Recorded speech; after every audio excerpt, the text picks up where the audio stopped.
La junte au pouvoir annonce l'ouverture de négociations, Fatoumata Diané. Évidemment, c'est une série de rencontres avec les partis politiques, la société civile ou encore les représentants des compagnies minières.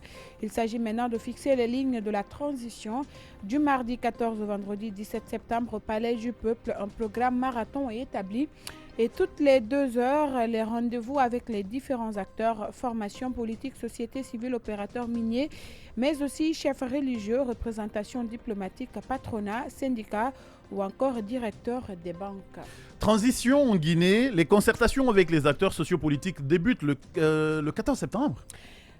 Oui, c'est toujours le premier titre, mais cette fois-ci, on parle du numéro pour signaler les abus de la part des forces de défense et de D'accord. sécurité contre les citoyens. Le Conseil national pour le rassemblement et le développement, CNRD, met à la disposition des populations un numéro vert valable pour tous les opérateurs de téléphonie mobile.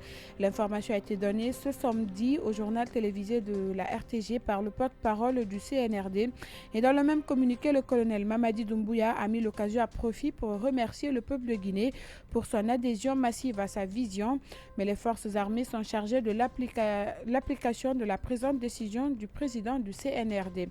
Et sur le continent, les autorités gabonaises sont accusées de distribuer des antirétroviraux périmés aux personnes atteintes du sida.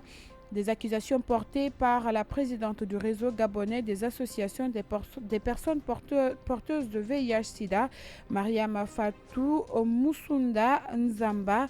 Dans un direct sur Facebook, elle a affirmé qu'en ce mois de septembre, toutes les personnes vivant avec le VIH reçoivent des médicaments qui sont périmés. Depuis juillet dernier, l'affaire fait grand bruit et les autorités n'ont pas tardé à réagir. Et toujours pas de feuille en route en Tunisie, mais les contours du projet de Kaïd Saïd commencent à se dessiner après avoir instauré l'état d'exception le 25 juillet dernier. Le président souhaite désormais modifier la constitution de 2014. C'est ce qu'il a affirmé samedi en annonçant par la même occasion la formation prochaine d'un gouvernement. Et pour finir, le président français n'est pas encore officiellement candidat à sa réélection, mais il reçoit déjà un soutien de poids. Édouard Philippe a clairement dit ce dimanche qu'il serait derrière le chef de l'État pour la présidentielle. S'il n'ira pas contre Emmanuel Macron en 2022, l'ex-premier ministre n'exclut en revanche rien pour la suite. C'est la fin de ce tour d'horizon. Tout de suite, les météos avec Marie-Joséphine.